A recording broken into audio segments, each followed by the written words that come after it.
Well, what do you say we rip into another greasy old sled fresh out of the barn?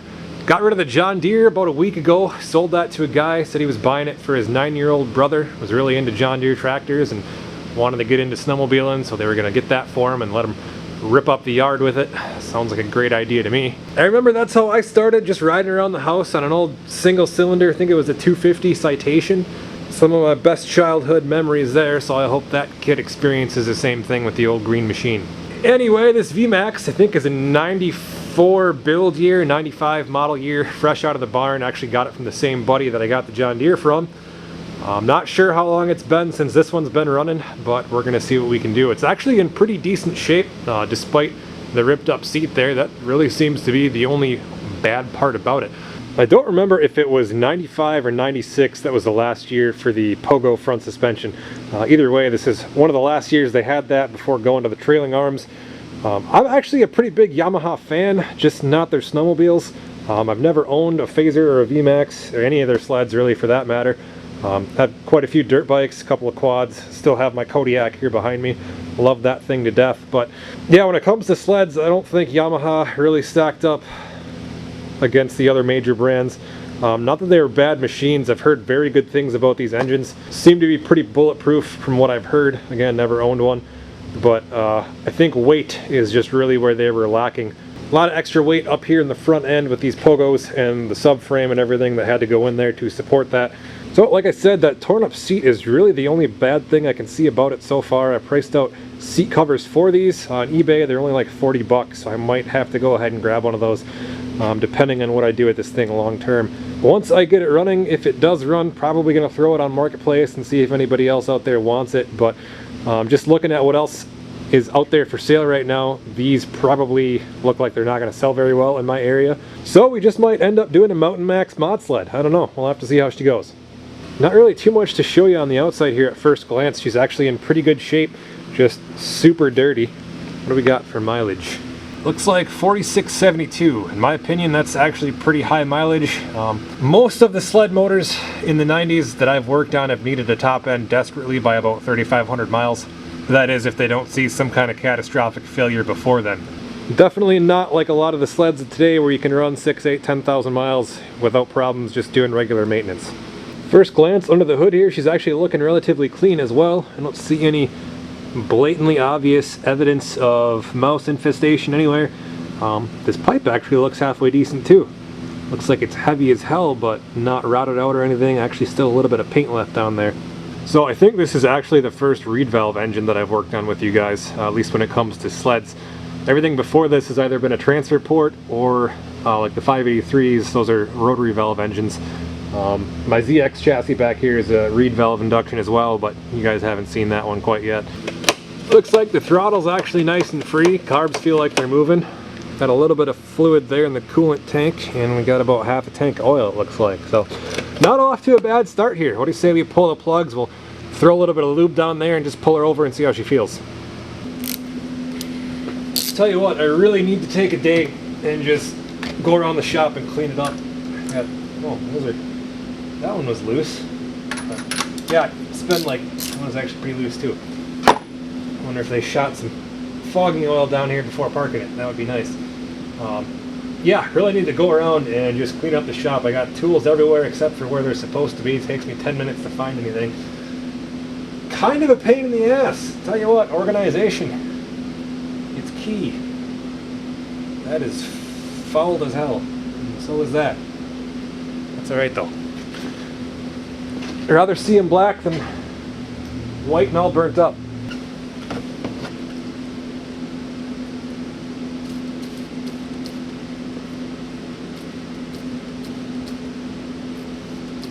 Probably unnecessary, but never hurts. Oh yeah. Nice and free.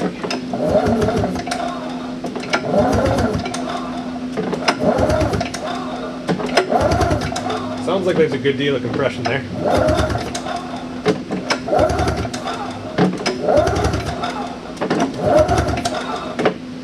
But just for the hell of it, let's go ahead and throw in the Harbor Freight compression guesser and see what she says.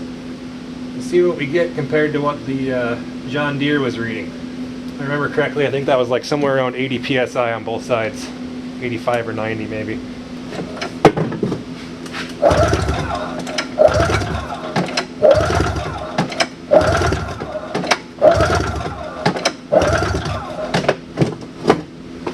Looks like about 90 there in the clutch side. Actually, that's about 80. Maybe a touch above 80. So that's almost exactly what we saw on the John Deere. Now it kind of makes me wonder if the compression is that similar between the two, or if this is just like the peak of that gauge. I don't know. I should really, at one point I had gotten a good snap-on gauge and compared it to this one, just to kind of get a reading of where I was at, or an idea of where I was at, but I don't know, that may have changed again, or I could just fork over the dough and get a decent gauge. But I don't think I do this quite enough yet to justify doing that, so I'll probably hold off on that for a while. Like I said, this is good enough just to give me a rough idea of where we're at. At least I can see if we're even across both sides, or if one side has some kind of catastrophic problem compared to the other.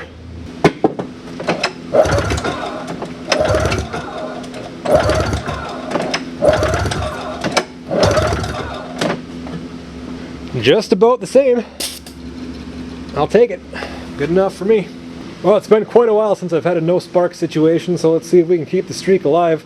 Got the key in, turned on, kill switch is in the up position, which is right where it needs to be, I believe. Let's give her a couple tugs. Beautiful.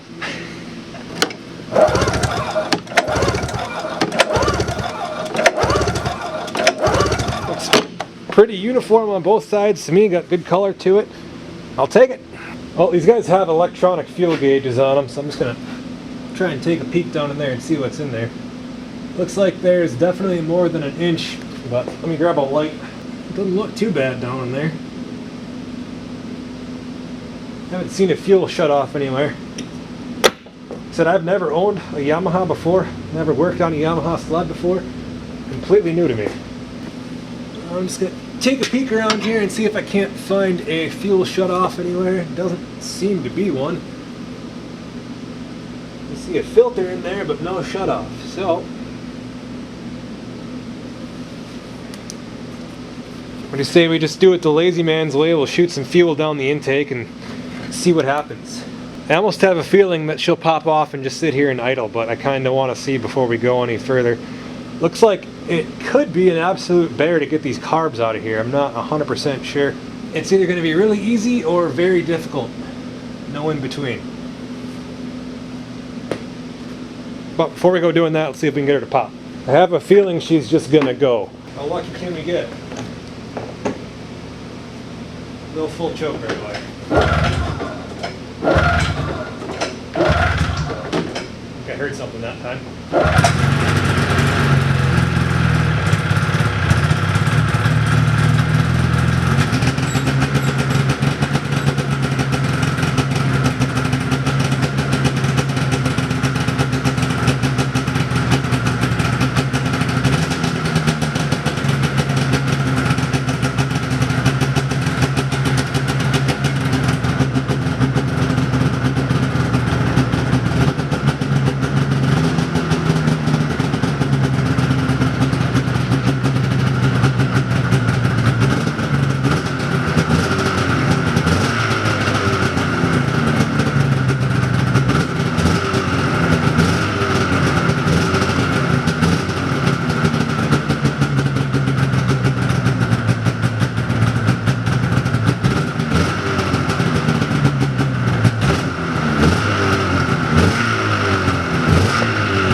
Rarely do I get that lucky. That thing must have just been put away properly. No idea how long it was sitting. I thought he said it ran a couple years ago, but I don't remember. Didn't notice that sticker until right now. Yamaha, put some excitement between your legs. Call your doctor for rides lasting longer than 4 hours. Man, whether it's cigars or two-stroke, it always smells pretty good in here, I can tell you that much. Well, it's about a week later since we got that thing running. I've just been beating it around the yard, probably put about 10 or 15 miles on it. I've just been working on the Everest, doing some minor things here and there since then, but the Vmax has been sitting outside for, well, probably about the past 3 days now, and it's got down to about -5 last night. That's what it was when I woke up this morning. So let's go see how many pulls it takes to get that thing fired up. I want to get it cleaned off, bring it in the garage here, and we're going to look it over one last time and then probably end up listing it for sale, I think.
So she's definitely a little bit boggy down there in the low end. Looks like it might be over oiling or just has some kind of rich condition.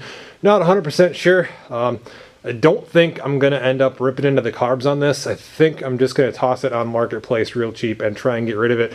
Just because I have numerous other projects that I kind of want to get back into that are a bit higher on the list than something like this right now. And I'm sure somebody out there right now would, with the amount of snow that we're supposed to get here coming up, I'm sure someone's looking for a cheap sled. So I think we're just going to post this thing up for $200 or $300 and see what happens.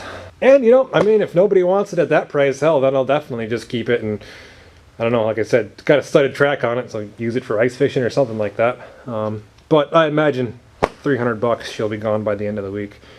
Like I said earlier, these things really don't seem to sell very well around here. I think there's enough doos and cats for sale that, and Polaris sleds, I guess, that other people are probably happy snapping those up. Because I think, you know, when it comes to weight, power to weight ratio, these things are kind of bottom of the barrel. But I don't know, someone might have differing opinions. I don't know too much about them. Like I said, first Yamaha I've ever had. So anyway, before I snap some pictures of it and toss it up on Marketplace, I wanted to take a quick look at the plugs and see what those look like, just for some confirmation as to what might be happening there on the bottom end. And I mean, really, I haven't even ran it long enough to do proper plug chops here, so kind of a waste of time, but just to satisfy my curiosity and maybe get some sort of a wrap up to this video. Not the best one that we've ever done here, but let's try and finish it up anyway.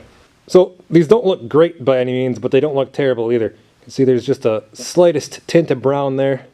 We are a little bit wet, but like I said, after you know, 3 to 5 minutes of riding, there's still going to be Still going to come out looking wet. I'd be curious to see what they look like after 20 minutes or half an hour, but just don't have it in me to put that much effort into this thing, like I said. So let's button this back up and call her done. So one last thing here. All this extra framing and webbing and gusseting up here in front, and well, and the pogos themselves, those aren't super light. That's where all that extra weight comes from. So for what I want to use it for, not the ideal platform, all that extra weight. She's gonna sink like a rock in the powder, so I think we're gonna send her off down the road to someone that might be looking for a lake rocket with a studded track. So anyway, you guys are probably getting sick of me talking your ears off, but if you made it this far, as always, thanks for watching. I greatly appreciate it. Hope you all have a very Merry Christmas, and we'll see you in the next one. One last thing here, guys. I did get a hold of my buddy that I got this from, and he said they thought they had it running about 2 years ago, so that would explain why she probably just fired up like that.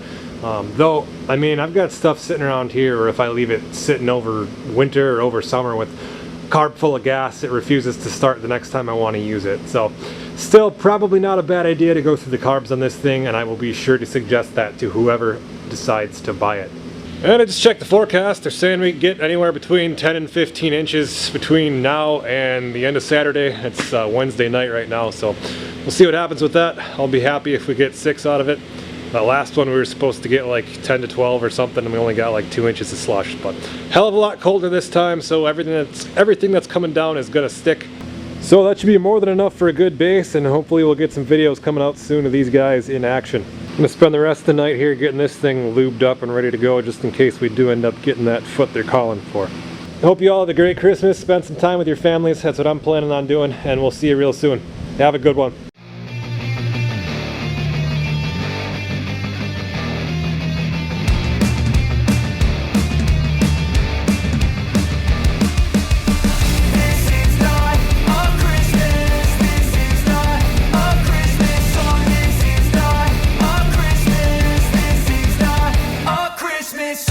Christmas